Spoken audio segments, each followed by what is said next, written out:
نہیں تھے ایک دوسرے کو، لیکن شادیاں ایسی کامیاب ہوتی تھیں کہ طلاق کا نام نہیں جانتے تھے، وہ تصور نہیں تھا.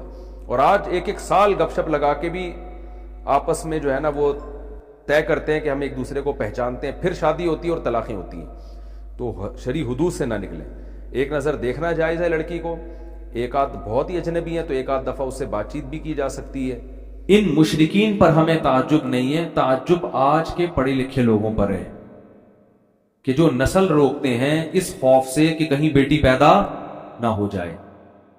اور میں نے خود آج کے جنگلیوں کو بچی کی پیدائش پہ روتے ہوئے دیکھا ہے. پہلے مجھے یقین نہیں آتا تھا، لیکن پڑھے لکھے جنگلی، پڑھے لکھے جاہل، ان کو میں نے اب بھی دیکھا ہے بچی کی پیدائش پہ آنسو بہاتے. یہ کیا ہو گیا؟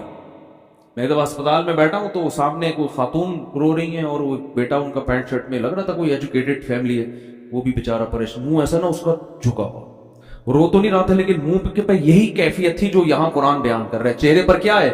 ذلت. تو ماں اس کو تسلی دے رہی ہے اور رشتہ دار کہہ رہے ہیں بھائی ہائے بیچارے کا منہ اتر گیا، پہلے بھی بیٹی ہوئی تھی اب بھی کیا ہو گئی؟ بیٹی. اس سے پتہ چلتا ہے کہ یہ لوگ خدا پر ایمان نہیں رکھتے. ان کو کوئی ضرورت نہیں ہے اپنے آپ کو مسلمان کہیں شناختی کارڈ میں. تمہاری نمازوں کی اللہ کو کوئی ضرورت نہیں ہے. سب سے پہلے اللہ دیکھتا ہے کہ تمہارا اللہ پر ایمان اور توکل کتنا ہے. بیٹی کس نے دی ہے؟ تیری ماں بھی تو کسی کی بیٹی ہے نا جس نے تمہیں جنا ہے. وہ نہ ہوتی تو تم پیدا ہوتے. تو یہ بڑی جہال. جب اللہ ختم نہ آپ کی ڈکشنری سے تو پھر بہت بڑی درندے بنو گے. بتا، بہت بڑے درندے. وہی ہوگا کہ جانوروں کے تو حقوق ہوں گے، انسانوں کے حقوق نہیں ہوں گے. بلیوں کے حقوق ہیں، ماں باپ کے حقوق نہیں ہیں. آج کل دوستوں کو پالا جا رہا ہے. ایئر ہوسٹس کے حقوق جانتے ہیں. بیٹی پہ اپنی اولاد پیدا ہو رہی ہے اور اس گدھے کا منہ سوج رہا ہے. بولے تو دل چاہ رہا تھا میں رکھ کے اس کے گدھے کو ماروں کھینچ کھینچ کے. بے غیرت آدمی. تو پڑھا لکھا ہے، تجھے شرم تو خدا پر ایمان نہیں ہے کیا؟ تو یہ لڑکی، یہ اللہ کی مخلوق پہلے ہے، بے غیرت تیری بیٹی یہ بعد میں ہے.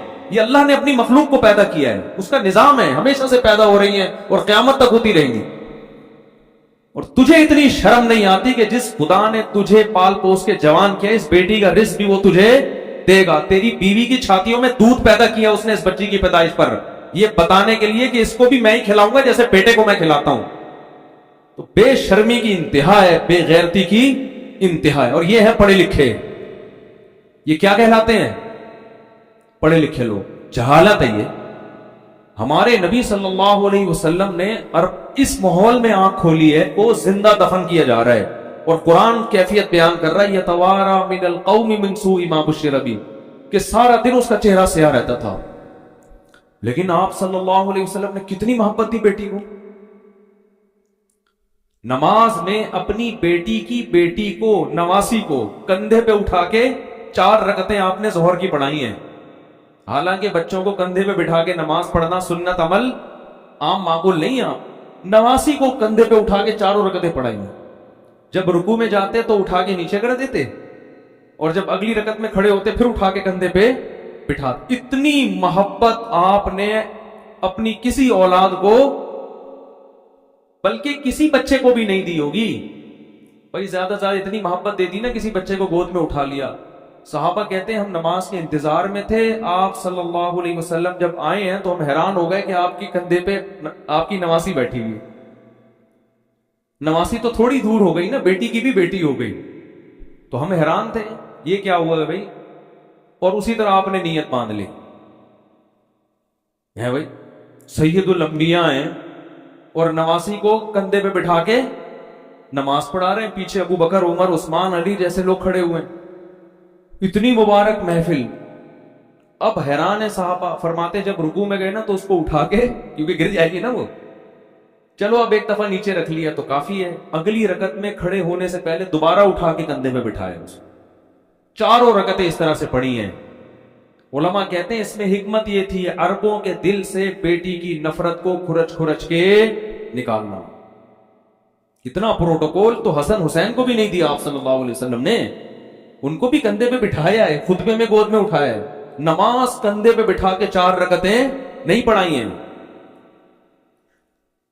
تو کیا کس مذہب سے تمہارا تعلق ہے اور تم منہ بنا رہے ہو؟ بھائی 10 بیٹیاں ہو جائیں، 15 ہو جائیں، 16 ہو جائیں، 20 ہو جائیں، کوئی بات نہیں، اللہ کی نعمت ہے، خوش ہو اللہ کے. اور اللہ بیٹا دے کے اس کو نافرمان بنا دے، تمہارے سر پہ جوتے لگا رہا ہو، وہ اچھا لگے گا پھر؟ تو جو دے رہا ہے اللہ اس پہ بولو نا بھائی شکر ادا. نہ نسل روکو اس نیت سے کہ میرے 6 بیٹیاں ہو گئی ہیں، 7ویں بھی کہیں بیٹی نہ ہو جائے. بعض لوگ کیا کرتے ہیں، بیٹا ہو گیا تو نسل روکتے ہیں کہ بس اب نہیں چاہیے، بیٹی ہو گئی تو بیٹے کی لالچ میں نسل بڑھاتے ہیں. اس سے کیا ہو رہا ہے، جو قدرت کا ایک نظام ہے نا، لڑکے اور لڑکی کا جو ریشو ہونا چاہیے، گروتھ ریشو، وہ کیا ہو رہا ہے، خراب. جن کے لڑکیاں ہو رہی ہیں وہ لڑکے کی لالچ میں ہونے دے رہے ہیں، جو لڑکے ہو گئے تو 1-2 کے بعد بریک لگا دی. وہ بھائی غیر مسلموں پہ یہ چیزیں سوٹ کرتی ہیں. ہم کلمہ گو لوگ ہیں، ہم اللہ کو مانتے ہیں، ہمیں یہ پتا ہے کہ اللہ نے بیٹی اور بیٹے دونوں کے لیے یہب لمن یشاء استعمال کیا ہے کہ جس کو چاہتا ہوں بیٹے گفٹ کرتا ہوں. ہبہ گفٹ کو کہتے ہیں. وہب لمن یشاء، یہب لمن یشاء اناسا، جس کو چاہتا ہوں بیٹیاں گفٹ کرتا ہوں. تو بیٹیاں گفٹ ہوتی ہیں، خود گاڈ گفٹڈ ہے یہ.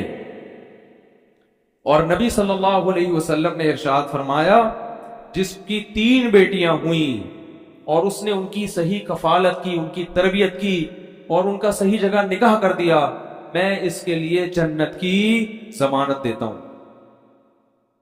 اور آپ نے یہ بھی فرمایا کن لہ حرزا من النار،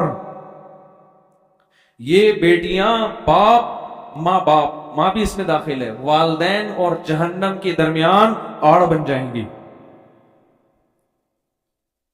کہ اللہ اگر کسی کوتاہی کی وجہ سے ان کے والدین کو جہنم میں ڈالے گا نا، کچھ کوتاہیاں ہو گئیں، تو رکاوٹ کون بنے گا، حرزن، بیٹیاں کیا بن جائیں گی، دیوار، رکاوٹ.